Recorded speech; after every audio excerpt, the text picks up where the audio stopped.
আসসালামু আলাইকুম, আমি নাইম দক্ষিণ কোরিয়া থেকে সবাইকে স্বাগত জানাচ্ছি আমার ইউটিউব চ্যানেল নাইমিলিতে। যদি ভালো লাগে তাহলে সাবস্ক্রাইব, আর যদি ভালো না লাগে দেখতে থাকুন, দেখতে দেখতে ভালো লাগে ভালোবাসা হয়ে যাবে ইনশাল্লাহ। তো খুবই দুর্ভাগ্যজনক হলেও সত্য, আজকে আমাদের থাম্বনেইল টাইটেল ক্যাপশন তো দেখেছেনই। তো সেই ঘটনাটা বিস্তারিত বলার আগে একটু আমি অনেকে আমার ফেসবুক পেজে একটা প্রশ্ন খুব বেশি করেছেন, নাইম কোরিয়া ফেসবুক পেজে, যে ভাই ওসি প্রদীপ, তারপর হচ্ছে যে এসআই লিয়াকত আর নন্দদুলাল, এই তিনজন কি আসলে রিমান্ডে নেওয়া হয়েছে কিনা, কারণ এটা সম্পর্কে বিস্তারিত খোলামেলা কোনো তথ্য আপনারা পাচ্ছেন না। প্রকৃতপক্ষে হচ্ছে যে ওসি প্রদীপ সহ আর বাকি যে দুজন আছে তাদেরকে আসলে রিমান্ডে এখনো নেওয়া হয়নি।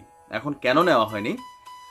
নর্মালি আমরা যারা গরিব মানুষ আছি বা সাধারণ যারা অপরাধী আছে তাদের ক্ষেত্রে হয় কি, যে কোনো সময় রিমান্ডটা খুব দ্রুত কার্যকর হলেও এত একটা সেন্সেশনাল ইস্যু, আর আদালতের দেওয়া যেই রিমান্ড আদেশ আছে সেটা অলরেডি প্রায় 6 থেকে 7 দিন হয়ে গেছে, তারপরে কেন তাদেরকে রিমান্ডে নেওয়া হচ্ছে না সেই সম্পর্কে র্যাবেরই যে প্রেস ব্রিফিং যিনি করেন আশিক বিল্লাহ স্যার, তিনি আপনার গণমাধ্যমকে এখানে একটু বিষয়টা সম্পর্কে জানিয়েছেন। সেটা হচ্ছে র্যাবের যিনি তদন্ত কর্মকর্তা আছেন এই মামলার, মেজর সিনহা হত্যা মামলার যিনি তদন্ত কর্মকর্তা, তার অনুমতি ছাড়া আসলে তাদেরকে রিমান্ডে নেওয়ার সুযোগ নেই। এখন তিনি কেন সরাসরি তাদেরকে রিমান্ডে নেওয়ার প্রয়োজনীয়তা অনুভব করছেন না, সেই ক্ষেত্রে র্যাব বলেছে যে প্রধান দুইজন যে আই উইটনেস, একজন হচ্ছেন শিপ্রা আরেকজন হচ্ছেন সিফাত, তাদের বক্তব্য শোনার পরে পুলিশের করা যে মামলা ছিল এসআই মেজর সিনহার বিরুদ্ধে, সেইখানে যে তিনজন সাক্ষী আছে তাদেরকে জিজ্ঞাসাবাদ করার পরে মামলার তদন্ত কর্মকর্তা তিনি আসলে সময় সুযোগ বুঝে এই তিনজনকে রিমান্ডে নেবেন, তাদেরকে জিজ্ঞাসাবাদ করবেন। এই কারণে আসলে তাদের রিমান্ডটা গড়িমসি করা হচ্ছে। তো আমরা চাইবো যে এটা খুব দ্রুত হওয়া উচিত, কারণ সাধারণ মানুষ, র্যাবকে যেহেতু নিরপেক্ষ ইনভেস্টিগেশনের দায়িত্ব দেওয়া হয়েছে, আমরা চাই র্যাবের প্রতি আমাদের যে সম্মান এবং শ্রদ্ধাবোধ আছে সেটাতে যেন আঁচড় না লাগে। ওকে, এবার আসেন মেইন আলোচনায়। একটা ক্রস ফায়ার মামলা, আপনারা জানেন ওসি প্রদীপের বিরুদ্ধে এই মুহূর্তে পুলিশের এই মহান পোশাক গায়ে দিয়ে ভেতরে সন্ত্রাসী কর্মকাণ্ড, অবৈধ অস্ত্র, অবৈধ মাদক ব্যবসায়ীদের সাথে নানান ধরনের তার যেই কর্মকাণ্ড, ইভেন তার যে পার্সোনাল থানা, সেই থানাতেই নিয়ে মানুষকে জোর করে চেকে সাইন করানো, টাকা পয়সা না দিতে গেলে যে ক্রস ফায়ার করা, এই ধরনের নানান বিষয়গুলো যখন সামনে উঠে আসছে তখন ওসি প্রদীপের একটা মামলা সামনে আসছে। যে ক্রস ফায়ারটাতে তিনি আসামি ছিলেন, তার সাথে আরো 5 জন আসামি পুলিশের, 2 জন এসআই, 3 জন এএসআই আছে, তাদের বাইরেও এখানে আরো 23 জন আসামি ছিল। আর 23 জন আসামির মধ্যে প্রধান আসামি এই ক্রস ফায়ার মামলা যিনি ছিলেন তিনি হচ্ছেন আপনার ফেরদৌস বাহিনীর প্রধান ফেরদৌস। আপনারা জানেন যে এই ফেরদৌস ওই ফেরদৌস যার সাথে মিলে ওসি প্রদীপ থানার বাইরে একটা মিনি থানা বানিয়ে যেখানে জলসাগর বসাতেন, মানুষকে অত্যাচার, ক্রস ফায়ার, নাটক, বাণিজ্য সবকিছু এখানে করতেন। এখন যখন এগুলো একের পর এক বের হচ্ছে, ওই একটা মামলা, কোন মামলাটা, এটা হচ্ছে আপনার কক্সবাজারের মহেশখালীর হোয়ানক ইউনিয়নের একজন লবণ চাষী যার নাম ছিল আব্দুস সাত্তার, তাকে 2017 সালের 14ই ফেব্রুয়ারি আপনার তার বাড়ি থেকে ধরে নিয়ে গিয়ে, তিনি একজন লবণ চাষী, তাকে আপনার কামারছড়া মেবি এলাকাটার নাম, সেই পুলিশ ফাঁড়িতে নিয়ে যাওয়া হয়।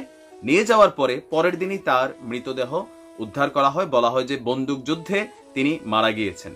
এখন তাকে এই হত্যার পরে তার স্ত্রী হামিদা বানু, তিনি আপনার তৎকালীন মহেশখালী থানায় একটা মামলা করতে যান।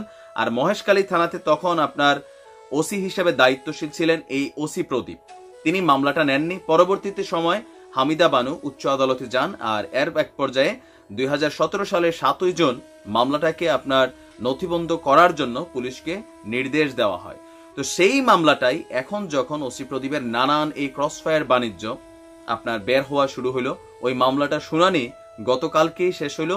আর এটা হচ্ছে আপনার কক্সবাজারের সিনিয়র জুডিশিয়াল ম্যাজিস্ট্রেট যে আদালত আছে, সেই আদালতে যিনি বিচারক আছেন আব্দুস সাত্তার খানের কোর্টে, আব্দুস সাত্তার খান ওসি প্রদীপ সহ সেই আপনার 5 জন সহ আরো বাকি যে আসামি ছিল টোটাল 29 জন, সবাইকে আসলে এই মামলাটা থেকে খারিজ করে দিয়েছেন, ইভেন মামলাটাও খারিজ করে দিয়েছেন। কেন?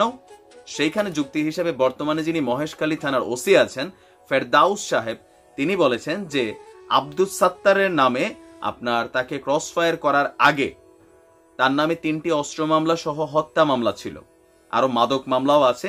আর তিনি বাংলাদেশের স্বরাষ্ট্র মন্ত্রণালয়ের তালিকাবদ্ধ যে সন্ত্রাসী আছে তাদের মধ্যে তিনি একজন, তার নামে স্বরাষ্ট্র মন্ত্রণালয় থেকে আসলে অর্ডার জারি করা ছিল। আপনারা জানেন মাঝখানে মাদকের বিরুদ্ধে বাংলাদেশ সরকারের একটা বিশেষ অভিযান চলেছিল, তো তিনি সেই তালিকাভুক্ত। আর এই তালিকাভুক্ত থাকার কারণেই তাকে আসলে অস্ত্র উদ্ধারে নিয়ে যাওয়া হয়, এরপরে তো এটা জানেনি যেটা হয়, তাকে হত্যা করা হয়েছে। এখন এই প্রসঙ্গগুলো আসলে কেন আসছে? এখানে অবশ্য ওসি প্রদীপ 24 নাম্বার আসামি ছিলেন, বাকি পুলিশরা সিরিয়ালে ছিলেন, তো মামলাটা খারিজ। কিন্তু এখন এই বিষয়গুলো এই কারণে আসছে, ক্রসফায়ার আসলে প্রত্যেক দেশে আছে, বিভিন্নভাবে এই জিনিসগুলো আপনার গঠিত হয়। যারা ছবি দেখেন দেখবেন যে রাষ্ট্রকে পরিষ্কার রাখার জন্য আইনের দুর্বলতার মাধ্যমে যেসব আসামিরা বের হয়ে যায় তাদেরকে আসলে আপনার সিস্টেমিকলি দুনিয়া থেকে ছাড়া করা হয়। আর বাংলাদেশে আমরা এটা ক্রসফায়ার দেখি, ইউরোপ আমেরিকাতে FIB আছে, FBI আছে, ভারতে র আছে, এরকম নানান সংগঠন, হয়তো অনেকগুলো নাম অস্তিত্ব আমরা জানি না, বাট তারা সরকারের পক্ষে কাজ করে। কিন্তু আমাদের দেশে এই ক্রসফায়ারটা হয়েছে কি, যে প্রকৃতপক্ষে যদি 10 জন ক্রসফায়ার হয়, ওসি প্রদীপের এই ঘটনা থেকে প্রমাণ হইল যে সে যে 200-র উপরে ক্রসফায়ার করছে, এইখানে অনেককে সে সম্পদের লোভে চোরের উপরে বাটপারি করছে। তার মানে এই না যে সব যে সাধু ছিল ক্রসফায়ারের আন্ডারে। ক্রসফায়ার আন্ডারে আসলে কারা পড়ছে? বেশিরভাগ ক্ষেত্রে আপনার কিন্তু মাদক ব্যবসায়ীরাই কিন্তু পড়ছে। আপনি দেখেন তাদের বিশাল বিলাসবহুল বাড়ি, টেকনাফ থেকে এই মাদকের ইয়াবার স্বর্গরাজ্য বলা হয়। তো ওসি প্রদীপ যেটা করতো বেশিরভাগ সময় আপনার চোরের উপর বাটপারি করতো। ধরেন যারা টেকনাফ থেকে ইয়াবা আনতো, সাধারণ যারা ছিল মাদক ব্যবসায়ী, তাদের সেই অর্থকে ওসি প্রদীপ আইনের অপব্যবহার করে, আইনের মাধ্যমে, পোশাকের মাধ্যমে যে ধরে আনছি, সরকার তার দায়িত্ব দিছিল তাদেরকে অ্যারেস্ট করার জন্য, বাট ওসি প্রদীপ করতো কি, তার পার্সোনাল থানায় নিয়ে, এখন তারা অনেকে অরিজিনাল আসামি ছিল, অরিজিনাল আসামি থাকার কারণে তাদের ভিতরে দুর্বলতা ছিল, আর পরে বড় বড় অঙ্ক দায়িত্ব করতো। আপনি দেখেন প্রত্যেকটা আমরা যে ঘটনাগুলো দেখছি ওসি প্রদীপের বিরুদ্ধে, 55 লক্ষ, 77 লক্ষ, এত টাকা আসলে কই থেকে আসতো? তাদের বিলাসবহুল বাড়ি, স্বর্ণ গয়না। তো এইগুলার মধ্যে ওসি প্রদীপ যেটা করতো, তাদেরকে আইনের আওতায় না এনে তিনি তাদের সাথে যখন হিসাব নিকাশে বনত না, তখন তিনি পার্সোনালি তাদেরকে মারতেন, আর সরকারিভাবে এটাকে ক্রসফায়ার দেখাইতেন, যেটা আইনত দণ্ডনীয় অপরাধ। অপরাধী ধরা খাইছে, তাকে আইনের আওতায় দিতে হবে, তার কাছ থেকে যে উদ্ধারকৃত জিনিস আছে সেটা রাষ্ট্রীয় কোষাগারে জমা হবে। কিন্তু ওসি প্রদীপ ব্যক্তিগত আক্রোশ, ফেরদৌস বাহিনীর গুন্ডামি করার জন্য তিনি সরকারি এই মহান পুলিশের পোশাকটাকেও তিনি আসলে সন্ত্রাসীর কর্মকাণ্ড হিসেবে ব্যবহার করছেন, যার কারণে আজকে আসলে এত কিছু। তো ওসি প্রদীপের বেলায় জাতির যে আকাঙ্ক্ষা, আমরা আশা করি র্যাবের মাধ্যমে সেটার সুষ্ঠু প্রতিফলন হবে। আর যদি না ঘটে, তাহলে সমাজে দুইটা ঘটনা হবে। একটা ঘটনা হচ্ছে ওসি প্রদীপের মতন পুলিশের পোশাক তো গায়ে, ভেতরে সন্ত্রাসীদের বন্ধু, মাদকের বন্ধু, এই শ্রেণীটা মাথা চারা দিয়ে উঠবে। তারা ভাববে টাকা থাকলে যে কোনো অন্যায়কেই আসলে ন্যায় হিসাবে প্রতিষ্ঠা করা যায়, এটা একটা আইডিওলজি ধারণ করবে তারা। আর নাম্বার 2 হচ্ছে যে মানুষের আইন শৃঙ্খলা প্রশাসনিক যে যন্ত্রগুলো আছে সেগুলোর প্রতি মানুষ আইন শৃঙ্খলা বাহিনীর কাছে যাইতে ভয় পাবে।